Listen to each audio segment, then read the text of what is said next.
نفاق سے قریب ہو، منافق کے ساتھ بیٹھنا جائز نہیں، منافق کے ساتھ کھانا جائز نہیں، منافق کے پیچھے نماز پڑھنا جائز نہیں۔ لوگوں تو پہلے پڑھتے نہیں، اور اگر پڑھتے تو اس کے پیچھے جا کے کھڑے ہو جاتے ہیں، اور جب علماء کہتے ہیں اہل سنت کے یہ فتین لوگ ہیں زبردستی کہتے ہیں اس کے پیچھے مت پڑھو، اس کے پیچھے مت پڑھو، میرا مولوی نے کہا کہ مولوی سے پہلے مولا رسول اللہ نے فرمایا۔ اللہ کے رسول علیہ السلام کے پاس کچھ لوگ آ کر کہتے ہیں یا رسول اللہ ہمارا ایک امام ہے جو کعبے کی طرف منہ کر کے تھوک دیتا ہے، سرکار فرماتے اس کے پیچھے نماز نہیں، جو کعبے کا ادب نہ جانے اس کے پیچھے نماز نہیں، جو کعبے کا ادب نہ جانے اس کے پیچھے نماز کیسے ہوگا؟ یہ تو سودا ہے میرے بھائی، یہ سودا ہے، یہ سودا ہے۔ آپ لوگ کہتے ہیں یہ کیا مسلک لگا رکھا، سب کلمہ پڑھتے، میں نے کہا سب کلمہ پڑھ کر بھی سچے نہیں ہیں۔ یہ سبق ہم کو سب سے پہلے اگر کہیں ملا تو جنگ یمامہ میں صدیق اکبر سے ملا۔ سبحان اللہ، صدیق اکبر نے کلمہ پڑھنے والوں کے خلاف تلوار اٹھائی ہے نا، کہا کہ یہ مسلمہ کذاب کے لوگ کلمہ پڑھتے ہیں، پگڑی باندھتے، داڑھی رکھتے، اپنے نہیں، کیوں؟ کیونکہ وہ ایک جھوٹے نبی کہ نبوت کے دعوے کی تصدیق کرتے اپنے لیے۔ مسلک کی پہلی جنگ کہاں سے شروع ہوئی؟ صدیق اکبر کے دور سے۔ یہ مولویوں کا جھگڑا نہیں، یہ افضل البشر بعد الانبیاء کی تحقیق صدیق اکبر نے شروع کیا ہے۔ ٹھیک، پھر مانی نے زکوٰۃ سے جنگ کی، یہ بھی مسلک کی جنگ تھی۔ ٹھیک، پھر اس کے بعد وہ جنگ پوری کھل کر کے شباب پر جب آئی تو میدان کربلا میں دیکھی گئی۔ ایک طرف امام حسین ہے، دوسری طرف کوئی کشکا اور سینڈی والے تو نہیں تھے نا، یہودی اور عیسائی تو نہیں تھے نا، صحابہ کی اولادیں زیادہ تر سعد ابن ابی وقاص جیسے صحابی کا بیٹا ہے، لیکن امام نے لڑے کہ نہیں لڑے؟ لوگ کہتے ہیں یار اسلام میں لڑائی آپس میں لڑائی جھگڑا نہیں ہے۔ میں نے کہا جو کربلا نہیں جانتا وہ اس طرح کی بکواس کرے گا۔ امام علی مقام نے مسلک کی جنگ لڑی ہے،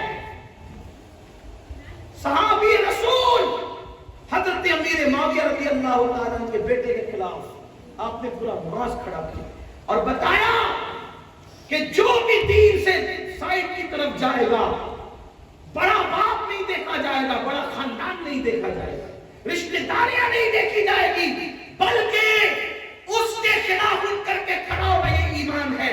ورنہ آپ کیا سمجھتے ہیں ام المومنین ام حبیبہ کا سگا بھتیجا ہے یزید، ام المومنین کا بھتیجا ہے، لیکن ام المومنین کا بھتیجا نہیں دیکھا گیا۔ اگر وہ غلط کر رہا تھا اس کو امام نے جوتے کی نوک میں رکھا۔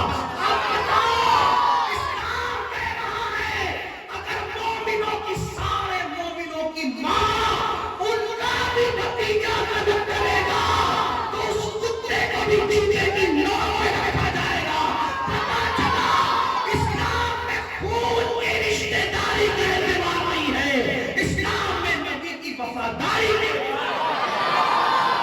نبی سے جو ہو کے کرنا اسے دل سے جدا کر دے، پدر مادر برادر جر و معلوم پر فدا کر۔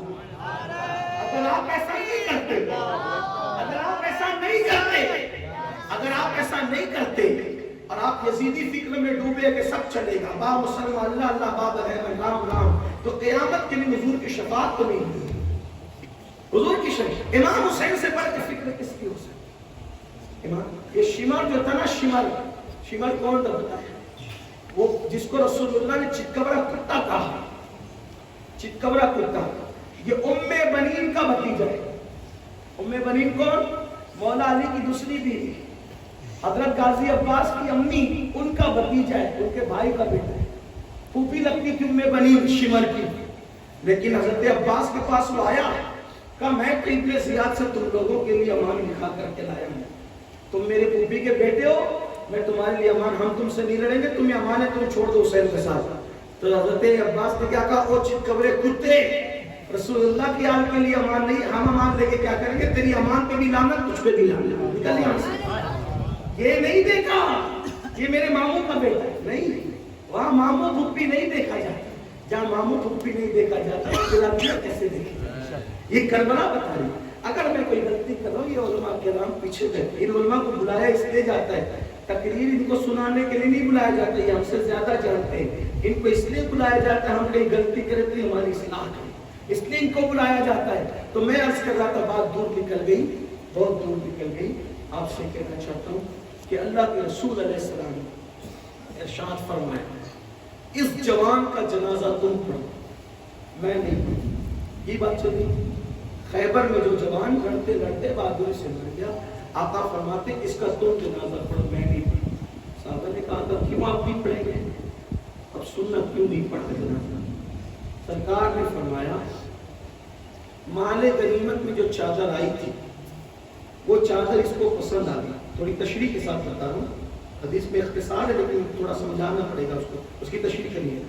مال غنیمت میں چادر آئی تھی، ایک چادر بڑی خوبصورت تھی، اس نے رسول اللہ کی اجازت کے بغیر اس کو اپنے پاس رکھ لیا، بس اتنی بات۔ اسلام کا اصول کیا ہے؟ غنیمت کا مال آئے تو جس کے جو ہاتھ میں وہ نہیں لے سکتا، سب لا کے جمع کرائیں گے، خمس اللہ رسول کے لیے الگ نکلے گا، اس کے بعد جو گھوڑے پہ ہوگا اس کا ڈبل حصہ، جو پیدل ہوگا اس کا ایک حصہ، ایسے وہ قانون کے مطابق تقسیم ہوگا۔ اور یہ نہیں کہ جس کے جی میں جو ہے، ہاں اتنا کر سکتا ہے کہ وہ امین سے کہیں کہ یہ چیز مجھے پسند آ رہی ہے، اگر مجھے میرے حصے میں یہ آ سکتی ہے تو دے دے، اپنی مرضی سے نہیں لے سکتا۔ اور اس جوان نے کیا کیا؟ ایک چادر رسول اللہ کی امیر کی اجازت کے بغیر لے لیا۔ آقا فرماتے ہیں اگر یہ چادر میں یہ لپیٹ کر جاتا تو یہ چادر اس کے لیے جہنم کی آگ ثابت ہوتی، وہ ایک چادر لینے کی وجہ سے۔ اب اس کو دوسرے الفاظ میں یہ کہہ لیں کہ ایک چادر جو مومنوں کی امانت تھی، توجہ کریں، جہاں آپ کو لانا تھا وہ اللہ کرے وہاں پہنچ جائے، سمجھ لیں آپ، ایک چادر جو مومنوں کی امانت تھی، امانت کو پوچھے بغیر اپنے پلڑے میں لینے والا، یعنی امانت میں خیانت کرنے والا، جس نے مومن کی امانت میں خیانت کی، رسول اللہ کے پیچھے جنگ لڑنے کے باوجود رسول اللہ نے اس کی نماز جنازہ نہیں پڑھی۔ جب رسول اللہ مومن کی امانت میں خیانت کرنے والے کی سفارش کے لیے اٹھ کر کھڑے نہ ہوئے جنازے میں، تو کیا یہ تصور کرتے ہو کہ ہم اللہ کی امانت میں خیانت کریں گے نماز میں، اور قیامت کے دن حضور ہاتھ پکڑ کے ہمیں جنت میں لے جائیں گے؟ کیوں نہیں لرزتے؟ کیوں حقائق کی طرف نہیں آتے؟ کیوں شیطان کے اغوا کرنے پہ ڈوب گئے؟ اور سن لو، صاحب درۃ الناصحین علامہ عثمان ابن حسن لکھتے ہیں دل کے کانوں سے مجھے رونا آتا ہے اس قوم پر جس قوم کو یوٹیوب پر بیٹھنے کے لیے گھنٹوں میسر ہے، کیرم پر بیٹھنے کے لیے گھنٹوں میسر ہے، تاش کے پتوں کے لیے گھنٹوں میسر ہے، جنگلی رمی اور رمی کے لیے گھنٹوں میسر ہے، فیس بک پر بیٹھنے کے لیے گھنٹوں میسر ہے، اور صرف 10 منٹ کا وقت نماز کے لیے نہیں، اللہ کی عبادت کے لیے نہیں۔ آئے افسوس یہ میری مائیں اور بہنیں کچن میں جائیں، صبح کو دوپہر کو وہاں سے نکلے، میری بہنیں تو اپنے شوہر کی، اپنی ساس کی، اپنی نندوں کی، اپنی بابتوں کی خوشی کے لیے گھنٹوں کھڑی رہتی ہے کچن میں، لیکن میری بہن میں تجھے منع نہیں کرتا، مگر میں تجھ سے کہنا چاہتا ہوں میری بہن 4-4 6-6 گھنٹہ تو نے جس کے لیے کچن میں گرمی میں کھڑے رہ کر کے گزار دیے، جب تو مرے گی تیری روح کا رشتہ تجھ سے ٹوٹ جائے گا، یہ لوگ تیرے لیے مغفرت کی دعا بھی نہ کریں گے۔ دنیا میں اتنی بے وفا ہے، جیتے جی کسی کی نہیں ہوتی، مرنے کے بعد کسی کی کیا ہوتی ہے۔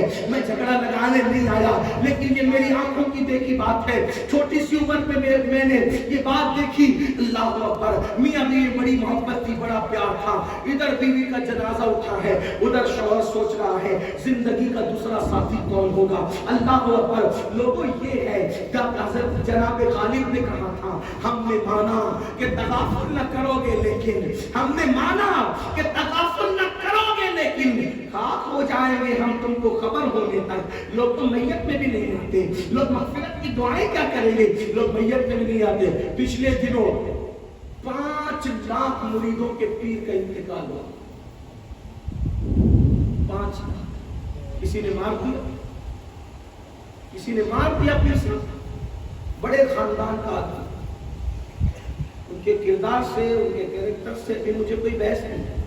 اتنے بڑے خاندان کا شخص، اتنے بڑے خاندان کا، غریب نواز کے مرشدوں کی اولاد ہے، چشت کا شہزادہ، حسن ایسا جیسے گڑیا، ایسی خوبصورتی، ایسا حسن، ایسا جی 5 لاکھ مرید، 4 سے 5 ساڑھے 5 لاکھ سے زائد مرید کیا۔ مجھ سے خود کہا کہ امین القادری تو نے کتنے مرید کیے؟ میں نے کہا میرے تو ایسا کوئی معاملہ نہیں ہے کہ میری یہ فیلڈ نہیں ہے۔ کہا دیکھ میں تیرے ہندوستان میں آیا تو میں نے اتنے سالوں میں 5 لاکھ سے زائد مرید کی۔ میں نے کہا مان گیا آپ کے فن کو، آپ کی ہنر کو، آپ کی نسبت بھی بڑی ہے۔ ہمارے غریب نواز کو مرشد سکتے ہو، اس وقت کی بات ہے جب مسائل پیدا نہیں ہوتے تھے۔ میں ابھی اس پہ کوئی ڈسکس اختلافی بات نہیں کروں، لیکن اس بندے کا جب انتقال ہوا ایک بھی مرید اس کے جنازے میں مجھے نظر نہیں۔ 18 دن کے بعد تدفین ہو رہی ہے، ایک مرید بھی شامل نہیں۔ یہ لوگوں کی بے وفائی ہے۔ آپ کیا سمجھتے ہیں کہ دنیا بے وفا ہے؟ بے وفا جس ممتاز کے لیے تاج محل بنایا گیا، اس ممتاز کے شوہر نے بھی ممتاز کی موت کے بعد نکاح کیا۔ میں اپنی بہنوں سے کہتا ہوں، میری بہنوں اور آپ سے بھی کہتا ہوں، کس سے دل لگا رہے ہو؟ سب کے لیے ٹائم نکال رہے ہو، اللہ کے لیے ٹائم کیوں نہیں نکالتے؟ رب کے لیے ٹائم کیوں؟ اور صرف 10 منٹ، اور وہ بھی ٹائم نکالو تو کرم کیا ہے؟ آپ کو یہ کرم کیا ہے؟ یہ نہیں کہا تو نیک ہے تو ہی، تو پرہیزگار ہے تو ہی، تو عالم ہے تو ہی، کوئی کنڈیشن نہیں لگائی۔ فرمایا تو سجدہ کرے گا تو تیری ڈگری کچھ نہیں ہو، اللہ تیرے اور اس کے درمیان سے سارے پردے اٹھا کر کے تجھے اپنے اوپر پہ خاص عطا فرمائے گا۔ جو بات میں کہنے چلا تھا، اللہ کے لیے وقت نکال لو، بات سمیٹنے لگا ہوں، اللہ کے لیے وقت نکال لو، نہیں نکالو گے، نہیں نماز پڑھو گے، نہیں عبادت کرو گے، انجام کیا ہوگا؟ علامہ عثمان بن حسن درۃ الناصحین میں لکھتے جس کا مفہوم یہ ہے کہ رسول اللہ صلی اللہ علیہ وآلہ وسلم کے ظاہری دور میں حضور اپنے اصحاب کے ساتھ بیٹھے ہوئے تھے، ایسے میں ایک جوان روتے ہوئے آیا۔ دل کے کانوں سے اس کو سن لینا، موسم پروگرام کے آج موافق نہیں ہے، اس لیے میں اسی پر اپنی بات ختم کر دوں گا، بات مکمل کر لوں گا انشاءاللہ۔ پھر کبھی موقع ملا بات ہوگی، لیکن اتنا سن لیں، اٹھنا نہیں، کوئی اتنی بات میری سنتے جائیں۔ خواتین سے بھی گزارش، رسول اللہ کے دور میں ایک آدمی کا انتقال ہوتا ہے، رسول اللہ کے دور، اس کا بچہ، اس کا جوان روتے ہوئے آتا ہے۔ اللہ کے رسول پوچھتے کیوں رو رہا ہے؟ کہ حضور میرے باپ کا انتقال ہو گیا، مر گیا ہوں، اور اس کو نہ کوئی غسل دینے والا، نہ کوئی کفن پہنانے والا۔ اللہ کے رسول نے فرمایا ابو بکر عمر تم دونوں اٹھو، جاؤ اس کو غسل بھی دو، اس کو کفن بھی پہناؤ۔ رسول اللہ کے دونوں یار نکلے اور وہ تہان میں پہنچے جہاں وہ میت پڑی ہوئی تھی۔ جب وہاں گئے تو جیسی چادر ہٹائی دونوں نے غسل دینے کے لیے، پیروں کے نیچے سے زمین کھسک گئی، اس لیے کہ جیسی چادر ہٹائی کیا دیکھا کہ اس کا منہ کالے سور کی طرح ہو گیا، اس کا منہ کالے خنزیر کی طرح ہو گیا۔ سور سمجھتے ہیں نا، خنزیر سمجھتے ہیں نا، صدیق و فاروق جسے غسل دینے، جسے کفن پہنانے آئے ہیں، اس کا منہ کالے سور کی طرح، کالے خنزیر کی طرح ہو گیا ہے۔ دونوں نے جلدی سے کپڑا ڈالا، رسول اللہ کی بارگاہ میں قاصد بھیجا، یا رسول اللہ صلی اللہ علیہ وآلہ وسلم، اس کا منہ تو کالے خنزیر کی طرح، کالے سور کی طرح ہو گیا، ہم اس کو کیسے غسل دیں، کیسے کفن پہنائے؟ اللہ کے رسول بنفس نفیس خود تشریف لائے، میرے آقا کی خود آمد ہوئی، اللہ کے محبوب آئے، حضور نے اس کا چہرہ سور کی طرح دیکھا، کالے خنزیر کی طرح دیکھا، حضور کی آنکھوں میں آنسو آ گئے۔ اللہ کے رسول نے ہاتھ اٹھائے، ہاتھ اٹھا کے دعا کی، اے اللہ اس کا چہرہ ٹھیک کر دے، اس کا چہرہ درست کر دے۔ دعا کرنا تھا، اس کا چہرہ ٹھیک ہو گیا، درست ہو گیا، پھر غسل دیا گیا، کفن پہنایا گیا، نماز جنازہ پڑھی گئی۔ نماز جنازہ کے بعد کسی نے دھیرے سے کہا پہلے تو وہ سور کی طرح ہو گیا تھا، اب دفن کرنے سے پہلے ایک بار دیکھ تو لو کہ چہرہ کیسا ہوا۔ نماز جنازہ کے بعد پھر جب منہ سے کفن ہٹایا گیا، مجرم کو نہ شرماؤ، احباب کفن ڈھک دو، منہ دیکھ کے کیا ہوگا، پردے میں بھلائی آئی ہے. کسی نے کہا جنازے کی نماز کے بعد اس کے چہرے سے کپڑا ہٹا کے دیکھو. جب کپڑا ہٹایا گیا واپس سے پھر اس کا منہ کالے سور کی طرح, کالے خنزیر کی طرح ہو گیا. صحابہ رو پڑے, عرض کیا رسول اللہ بار بار اس کا منہ کالے سور کی طرح, کالے خنزیر کی طرح کیوں ہو جاتا ہے؟ تو میرے آقا نے اس کے بیٹے کو بلا کر کے فرمایا تو ہی بتا اس کا منہ کالے سور کی طرح کیوں ہوتا ہے, کالے خنزیر کی طرح کیوں ہوتا ہے؟ کیونکہ میرا اللہ کسی پہ ظلم نہیں کرتا, میرا اللہ کسی پہ زیادتی نہیں کرتا, میرا اللہ ظلم سے پاک ہے. بتا تیرا باپ کرتا کیا تھا جس کی وجہ سے اس کا منہ کالے سور کی طرح ہو جاتا ہے؟ اس نے کہا یا رسول اللہ جب نماز کا وقت آتا تھا تو میرا باپ سو جایا کرتا تھا, جب نماز کا وقت آتا تھا میرا باپ سو جاتا تھا, وہ نماز نہیں پڑھتا تھا. تب میرے آقا نے فرمایا لوگوں جو نماز کرے گا, جو نماز نہیں پڑھے گا, جب وہ قیامت کے دن اٹھے گا, جب وہ قیامت کے دن اٹھے گا تو اس کا منہ کالے سور کی طرح ہوگا, کالے خنزیر